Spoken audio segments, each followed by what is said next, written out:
1899, Russia. Village children vanished into the frozen forest. In 1899, Russia was already a land of harsh winters, but that year, the cold came early, and it refused to leave. Frost clung to every roof, every branch, and every window pane, turning the village of Visekoy into a frozen world of white silence. The kind of cold that seeps into your bones, whispers in your ears, and makes the simplest tasks feel like a battle against nature itself. Villagers trudged through knee-deep snow, their breath rising in thick clouds, and each day the sky seemed to grow darker, heavier, as if it were pressing down on them. For weeks, there had been no sun, just a pale light that barely pierced the frozen gloom. The wind howled through the trees like a living thing, and the forest at the village's edge seemed to grow larger, darker, and more menacing with each passing day. Children, usually full of life and laughter, became quieter, more cautious. Mothers called them indoors earlier than usual, worried that the cold might take them before nightfall.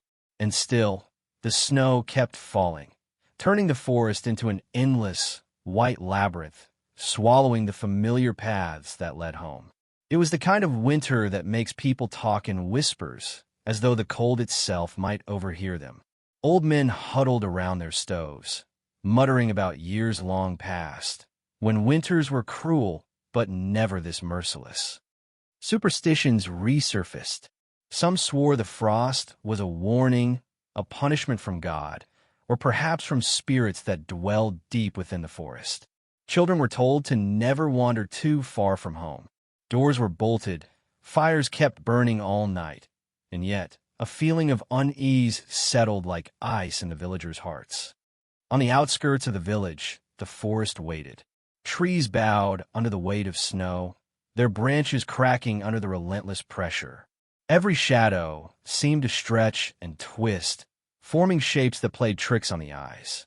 It was beautiful in a frozen, silent way, but beautiful and deadly often walk hand in hand. And the villagers knew, deep down, that something was different this year. Something restless lurked beyond the tree-line, something patient and cold. It started small. A child strayed from the path while gathering firewood and returned late, silent and pale. No harm seemed done, but the fear had begun to root itself. Each day, the snow erased the familiar, and the village felt smaller, trapped beneath the weight of winter.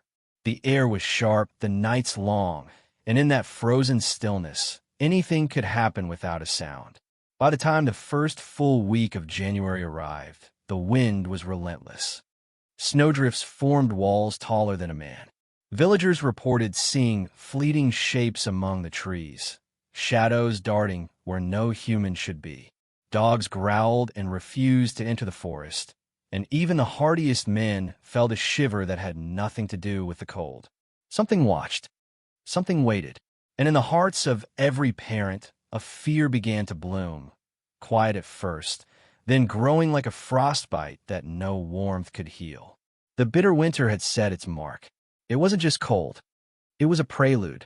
It was the silence before the screams, the stillness before the chaos, and the frozen grip that would reach out and snatch innocence from the snow. For the villagers of Visekoy, the forest was no longer just a place of trees and shadows. It was a predator. And by the time the first children vanished, no one would look at the snow the same way again.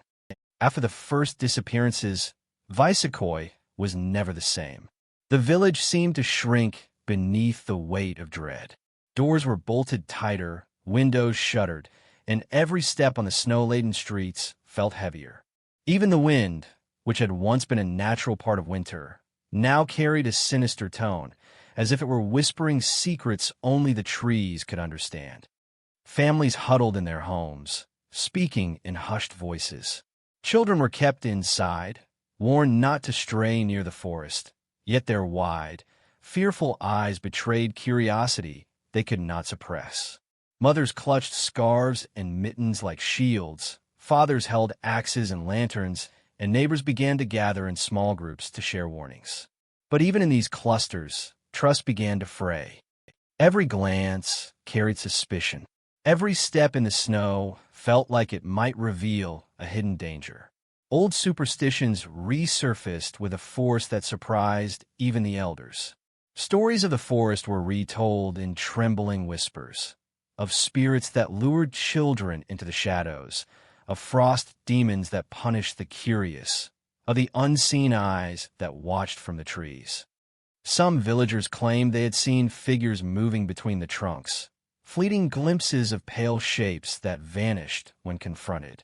Others swore they had heard a child's cry echo through the woods, but when they ran toward it, there was only silence and snow. The village council attempted to restore order, calling for groups to patrol the forest edge. But fear was contagious. Even the bravest men hesitated at the tree-lean, shivering not from cold, but from something they could not name. And as days passed, the fear hardened into paranoia. Children were no longer allowed to play outside, even under the watchful eyes of adults. Strangers were eyed with suspicion, and whispers filled the corners of homes. Perhaps the forest was not the only threat. Perhaps someone or something was already inside the village, watching, waiting. In the evenings, the village would grow deathly quiet. Snow muffled the usual sounds of life: the lowing of cows, the chatter of neighbors, the hammering in workshops. Only the wind remained, slicing through the streets, rattling shutters, and sending a shiver down the spine of anyone caught outside. Those brave enough to look out their windows swore the forest seemed closer each night, its black silhouettes pressing against the pale glow of lamplight. Even the dogs refused to enter the yard, their growls echoing unervingly. Fear took root in the villagers' dreams as well. Mothers awoke screaming for lost children. Fathers dreamt of chasing shapes they could never catch. Nightmares of the forest swallowing them whole became as real as the frost that crept beneath doors. By now, every parent in Visecoy understood the unthinkable. The forest was alive in a way no one could explain, and the children were its prey.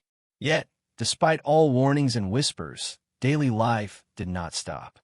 Meals were prepared, chores completed, and the villagers went about their routines as if denial could protect them.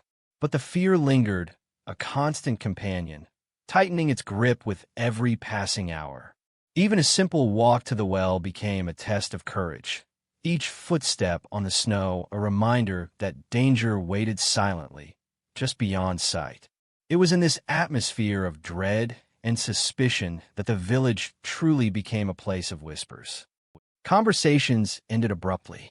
Eyes darted toward shadows, and in the quietest moments, when the wind paused and the snow seemed still, a question haunted every household. Who would be next? The forest was patient. The villagers were terrified, and the snow, relentless and merciless, continued to fall. It was on a morning painted gray by the heavy clouds of January that the first child vanished. Little Anya Petrov, only 7, had gone out to gather kindling for the stove. The snow was knee-deep, and the wind bit at her cheeks as she trudged toward the forest's edge. Her small figure was swallowed quickly by the whiteness, leaving only footprints that stretched like fragile threads across the snow. By the time her mother noticed Anya was gone, panic had already taken root. Calls rang out across the village, sharp and urgent, cutting through the low hum of the wind. Men grabbed lanterns, axes, and whatever tools they could carry. They ran toward the tree-lean, shouting her name, voices cracking with fear. The forest, dark and silent, offered no answer. Only the wind seemed to respond, whistling through the trees with a cold, hollow laugh. Footprints were the only clue. They led straight into the forest, and then nothing.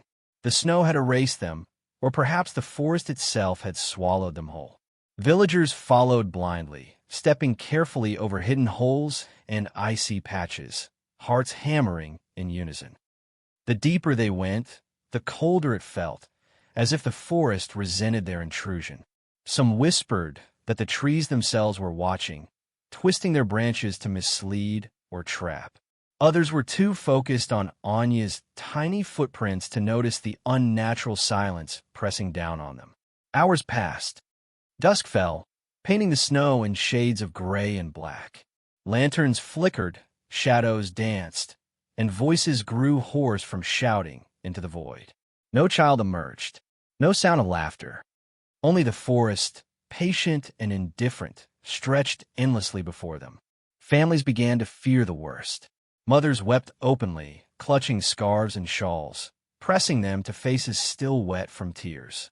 Fathers clenched fists, imagining every horror, blaming themselves for not watching more closely, not acting sooner. By nightfall, the search was called off. Anya was gone. The forest had claimed its first victim, leaving the village stunned, silent, and trembling. Doors were locked tight. Children held close to their parents' chests, and the wind howled through the empty streets like a cruel reminder of what had been lost. Sleep was impossible. Every shadow in every room became a threat. Every gust of wind against the window felt like the forest reaching inside. The disappearance changed everything. Children were no longer allowed to leave sight of their parents. The village council called for patrols at the forest edge, but even the strongest men refused to go far beyond the tree line. Fear was contagious, spreading like frost over the hearts of everyone in Visecoy. Whispers filled homes. Had the forest always been this hungry, or had something changed this winter? And in the quietest moments, some villagers swore they could hear Anya calling, a faint cry carried on the wind, only to be met with the crushing emptiness of snow. By morning, life in the village carried a new rhythm, one dictated by fear. The streets were emptier, steps more cautious, voices hushed. Every parent looked at every child as if seeing them for the first time, fearing the forest's grasp. Anya's disappearance was no longer just a tragedy, it was a warning. The frozen woods were alive with menace, and the village had learned that once a child wandered too far, there might be no coming back. The forest waited, and the villagers watched. The morning after Anya vanished, the village awoke to a quiet that felt heavier than the snow itself. Every footstep in the streets was a reminder of her absence. And yet, the forest seemed to speak through the snow, through footprints that led nowhere, or perhaps everywhere, leaving more questions than answers. The search parties had found tracks leading deep into the trees. They were small, unmistakably a child's, but then they disappeared abruptly, as though swallowed by the wind, snow, or something far more sinister. Villagers followed them cautiously, trying to piece together a trail. But each turn in the forest brought only confusion. Sometimes the footprints looped back on themselves, forming impossible patterns. Other times, they seemed to vanish entirely, leaving a patch of untouched snow as if the forest itself had erased them. People began to notice strange anomalies. Footprints appeared where no child could have walked, through dense underbrush, across frozen streams, and even up the sides of gentle slopes that would have been impossible to climb. Some villagers swore they saw the same set of footprints vanish and reappear deeper in the forest, as if Anya, or whatever had taken her, was being led along a path only the woods could understand. Fear intensified when more tracks were discovered near the village outskirts. A group of children playing briefly near the tree line claimed they saw footprints forming and disappearing beneath the snow right before their eyes. Their parents dismissed it as imagination at first, but the children were insistent, their eyes wide with terror. Soon, everyone began noticing the subtle impossibilities, footsteps that stopped abruptly, only to start again meters away, and sometimes prints that appeared in a pattern that suggested something was watching, mocking the searchers. Nightfall brought even stranger signs. Lantern light reflected off unusual markings in the snow, drag marks, faint depressions, and trails that led straight to the blackened heart of the forest. Some elders whispered that the forest was teaching them a cruel lesson. It did not want to be entered. The snow itself had become an accomplice, hiding evidence, erasing paths, and shaping terror into a tangible, crawling fear. Villagers tried mapping the footprints, but patterns made no sense. They followed one set of tracks for hours, only to circle back to where they began, as if the forest were alive, a labyrinth designed to confuse and trap. Each failed search planted a seed of despair. Families began to suspect the worst, that the children were gone forever, taken by the forest itself. And yet, hope refused to die entirely. Parents clung to the faintest glimmers, an extra boot print, a snowball out of place, a distant shout muffled by trees, as if some clue might still reveal their lost children. With each day, the snow hardened into a mask of false safety. The footprints, ever elusive, seemed to taunt the villagers. They were reminders that something had entered their lives and would not leave, that the forest had a mind, and that their children were caught somewhere inside its frozen grasp. Whispers filled homes. Had the footprints been left by children, or by something else entirely? Something patient, cunning, and hungry. And so, Visecoy became a village ruled by tracks in the snow, each one a silent scream, each one a warning. Every parent learned to watch, to follow, and to dread the next set of footprints that might appear, knowing that they could be the last anyone would ever see. The forest waited, the snow waited, and the footprints continued to tell their terrible story. The forest that surrounded Visecoy was no ordinary woodland. In summer, it might have been ordinary enough, trees thick with leaves, wildlife scuttling through underbrush, sunlight filtering through branches. But in the grip of winter, it became something else entirely. The snow turned every branch into a skeletal hand, every shadow into a looming figure. Silence reigned, broken only by the groan of isolated branches and the occasional crack of falling limbs. To enter the forest was to step into a different world. The air was sharper here, each breath burning in the lungs.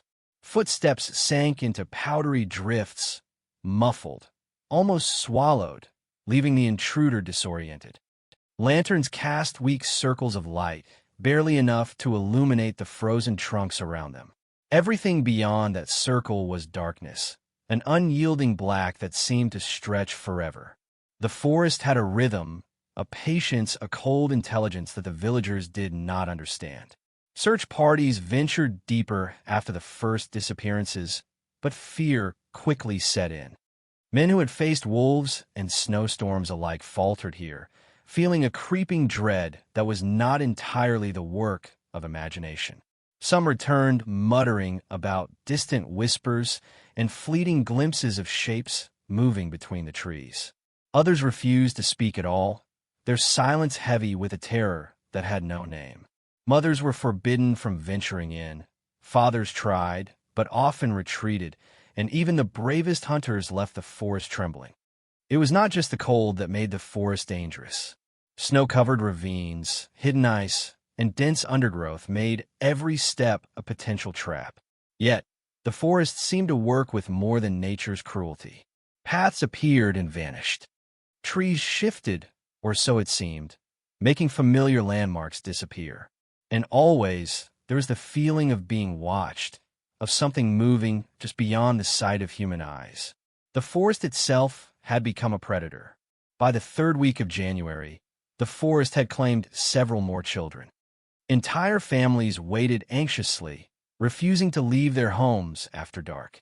Lanterns burned through the night in windows, their dim glow a small defense against the encroaching black. Every parent imagined their child wandering among the trees, caught between ice and shadow, alone and terrified. And every time a new set of footprints was spotted, hope and horror collided. Perhaps the child had returned. Perhaps the forest had taken another. Whispers spread through Visecoy that the forest was cursed. Some claimed it had always been hungry, that generations before had told of children who vanished into the snow. Others believed it was the cold itself, an unnatural frost that had somehow taken on a life of its own.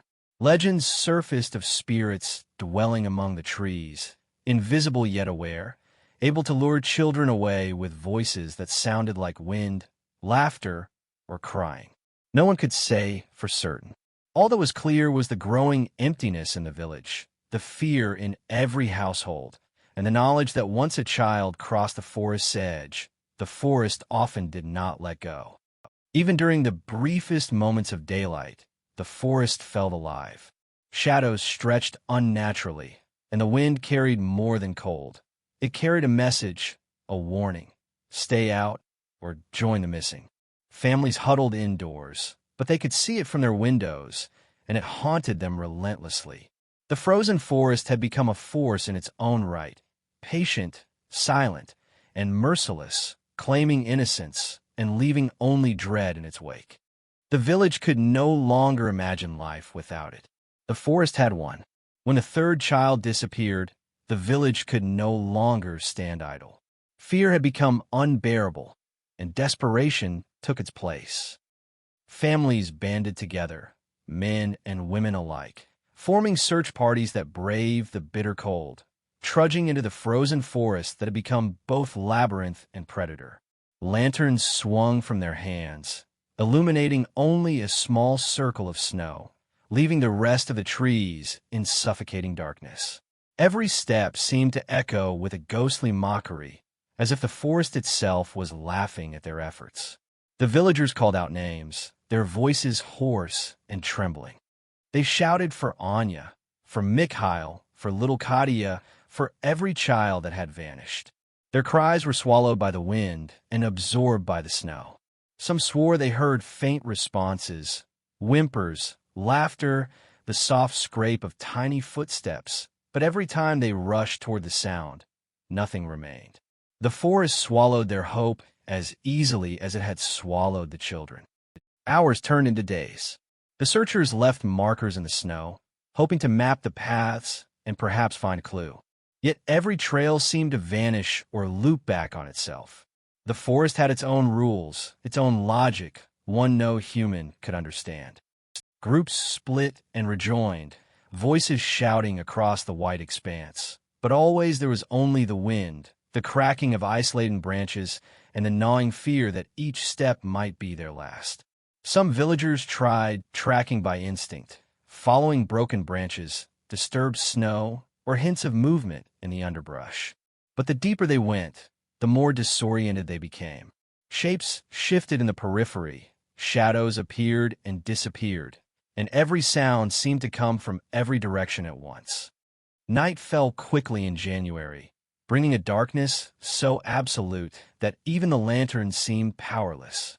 Every villager knew that venturing out after dusk could mean never returning. By the fourth day of searching, exhaustion and despair took their toll. Cold seeped into bones, muscles cramped, and hunger gnawed at stomachs already strained by winter's scarcity. Parents could barely stand, yet they pushed forward, driven by fear and love, refusing to leave until every tree had been checked, every hollow explored. Each discovery of footprints, each sound in the distance, renewed hope, only to have it crushed when the child remained unseen. Whispers spread among the searchers. Strange figures glimpsed in the trees, fleeting glimpses of pale shapes moving with unnatural speed.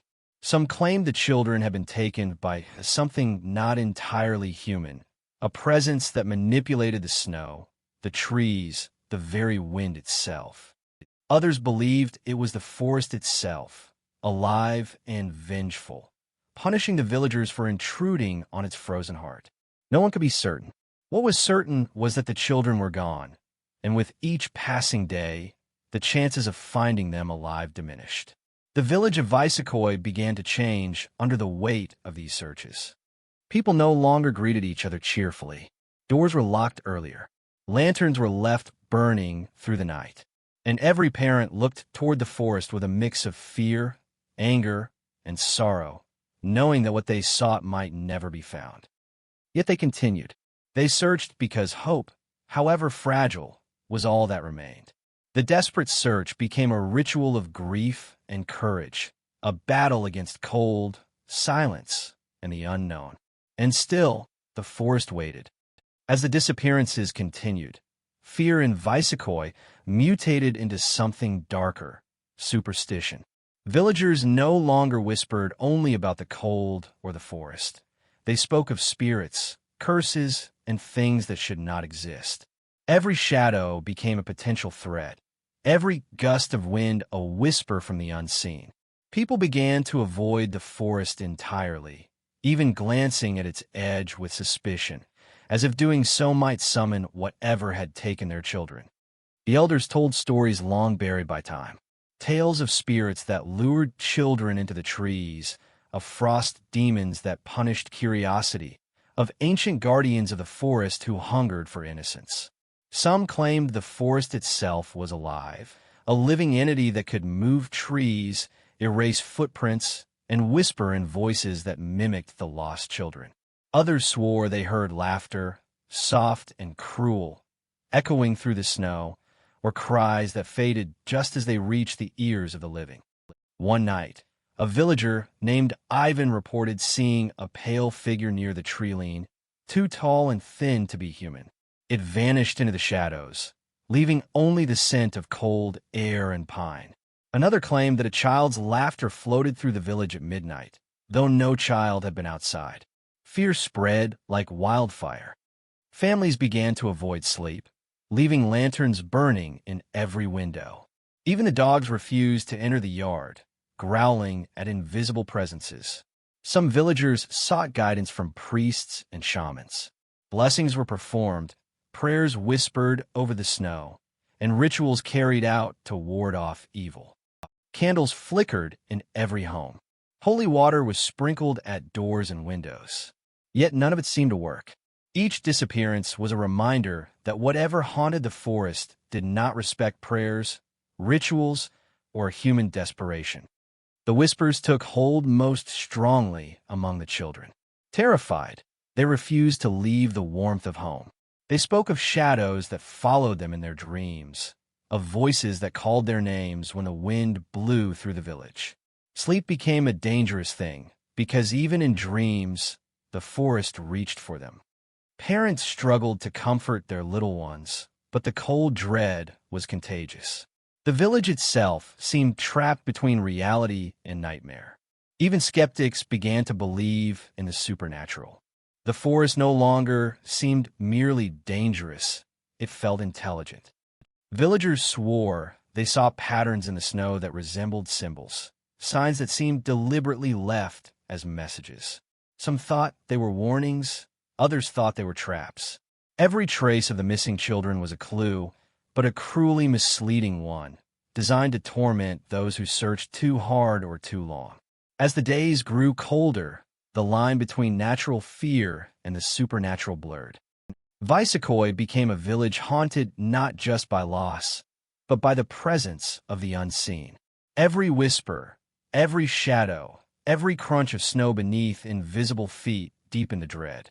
The forest was patient, relentless, and perhaps even sentient. And the villagers began to understand a terrifying truth. They were no longer merely witnesses. They were prey.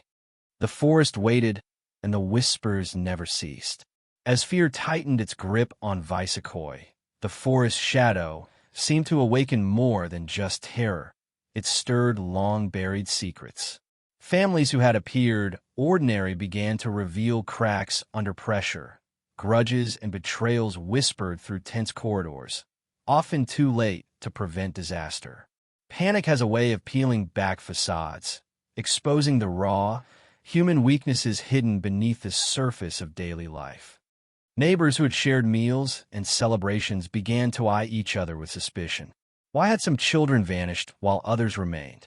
Could it be carelessness or something more sinister? Old grudges resurfaced. Rivalries between families that had been dormant for years flared.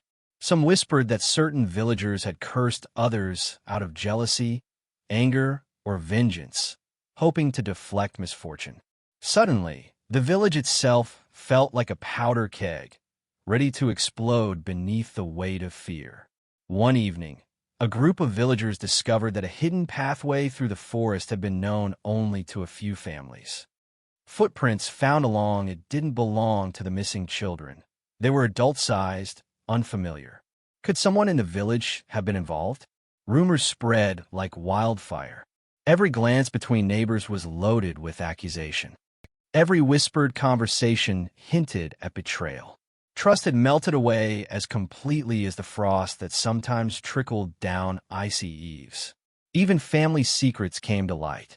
Some children had been left unattended more than others, parents too exhausted or too distracted by petty disputes to notice the first warning signs.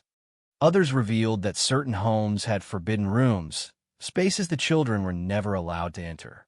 Could those rooms, long hidden, be linked to the disappearances? The more villagers uncovered, the deeper the sense of dread grew. Fear was no longer external. It had become internal, infecting hearts and minds, poisoning relationships, and turning every shadow into a potential enemy. At night, when lanterns flickered and wind rattled the shutters, accusations filled the rooms. Families whispered that perhaps the forest had been summoned, somehow amplified by human malice or negligence. Perhaps it was not the forest alone, but a reflection of the village's hidden sins, a darkness made manifest in snow and ice. Even the most rational villagers could not escape the possibility that the missing children had been claimed not only by nature, but by human error or intent. The revelations did not bring relief, only layers of new horror. Villagers realized that the danger of the forest was mirrored by the danger of each other. Every unlocked door, every unguarded child, every whispered secret was a potential opening for tragedy. Families began to watch one another as closely as they watched the forest. Lanterns were kept lit inside homes, and neighbors patrolled the streets together, eyes wide for signs of either the missing or the guilty. By the end of the week, Visecoy was a village transformed. Fear had forged a fragile community bound by terror, suspicion, and grief. The forest waited patiently outside, but inside, secrets festered, turning ordinary villagers into witnesses, suspects, and victims in equal measure. The snow had become a mirror, reflecting the village's deepest fears and exposing truths that had been hidden for generations. The forest was merciless, but the village had begun to understand that the greatest danger might not only lie in the frozen trees, but in the hearts of those who survived. It was 2 weeks after the disappearances began that the searchers finally found something. Not the children themselves, but evidence of their fate. A clue so chilling it would haunt Visecoy forever. Hidden beneath a dense thicket, partially buried in snow and ice, lay small belongings. A mitten here, a scarf there, bits of clothing that had belonged to the missing children. Each item was coated in frost, as though the forest itself had preserved them like a cruel trophy. The discovery sent shockwaves through the village. Parents clutched the frozen remnants in disbelief, some falling to their knees, unable to comprehend what had happened. Others screamed at the forest, their voices echoing through the trees, desperate for an answer that would never come. It was no longer a game of chance. The forest had claimed its victims, and this was the first tangible proof. Searchers continued, following the sparse trail the items suggested. Then, deeper in the forest, they found something far more horrifying. The ground beneath a cluster of trees had been trampled into a hollow, almost ritualistic circle. Footprints encircled the spot, small and irregular, as if the children had wandered in confusion or been led there. Broken branches, disturbed snow, and faint scratch marks on tree trunks hinted at struggle. The forest had not only swallowed the children, but had left behind a tableau of terror. Villagers whispered that this was no ordinary accident of nature. Something in the forest was deliberate, calculating, perhaps even intelligent. The elders, usually calm in the face of hardship, began speaking openly of curses, spirits, and wrathful forces. Mothers refused to leave the village edge. Fathers refused to go deeper than the first line of trees. Even hunters, hardened by years of survival, trembled as they recounted the hollow circle, the way the snow had been flattened, as though it had absorbed every sound and cry that had ever occurred there. One man claimed to hear faint voices in the hollow, soft and childlike, calling names in a tone that was both pleading and mocking. The villagers approached, hearts pounding, only to find empty space. Snow drifted silently, trees stood unmoving, and the wind carried no answers. Yet the memory of those voices lingered, haunting every adult in Vicecoy. They spoke of innocence lost, of lives taken, and of a forest that would never forgive. The grim discovery also brought fear of what was yet to come. If the forest could take children and leave only frozen remnants, what prevented it from claiming more? Every family now faced the terrifying reality that no barrier, no fence, no locked door, no watchful eye could truly protect them. The forest was patient, and patience made it deadly. By the end of that day, Vicecoy was no longer a village in mere fear. It was a village in mourning and paralysis. Hope had dimmed, replaced by an understanding that some things, once touched by the frozen forest, were gone forever. Parents pressed children to their chests, fearing that the next set of footsteps might vanish into the trees, leaving only silence, snow, and grief behind. The forest waited. The snow whispered. And the village of Vicecoy would never forget the hollow circle, the frozen remnants, or the terrible proof that innocence could be claimed without warning and without mercy. Years passed, but Vicecoy never truly recovered. The frozen forest remained at the village's edge, a silent sentinel of terror, a place where sunlight seemed weaker and shadows lingered longer. Children grew up knowing only caution, fear, and the weight of absence. Parents spoke little of those lost, and the memory of the vanished was carried in every cautious glance, every locked door, and every whispered warning to never stray too far. Stories of the disappearances became legend, passed down in hushed tones. Each retelling carried the same warning. The forest waits, patient and eternal, and curiosity can be deadly.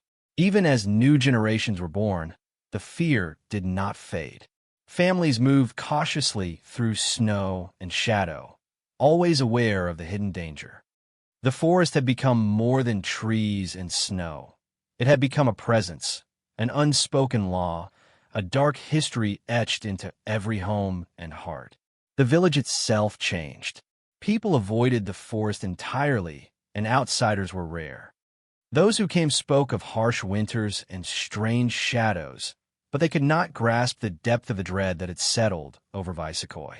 The village had become a place defined by loss, silence, and survival. Even celebrations were muted, for laughter could not fully mask the memory of what had been taken. Parents who had lost children remained haunted. Their faces carried lines of sorrow and vigilance. They watched every child like a hawk, fearing that the past might repeat itself. Grandparents told their grandchildren tales of the vanished, ensuring that the lessons of caution were never forgotten. The forest became a metaphor, a living warning. Life is fragile, innocence is precious, and some dangers are beyond comprehension. The lost children became shadows in the collective memory of the village. Their names were whispered in prayers, their faces recalled in fleeting visions, their absence a permanent ache.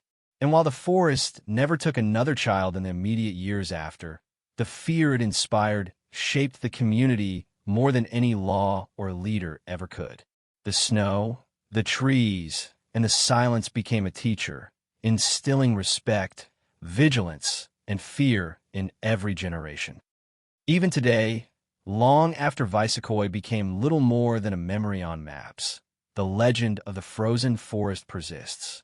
Travelers speak of it in hushed tones, locals avoid the tree lean, and the tale of the vanished children endures as a warning.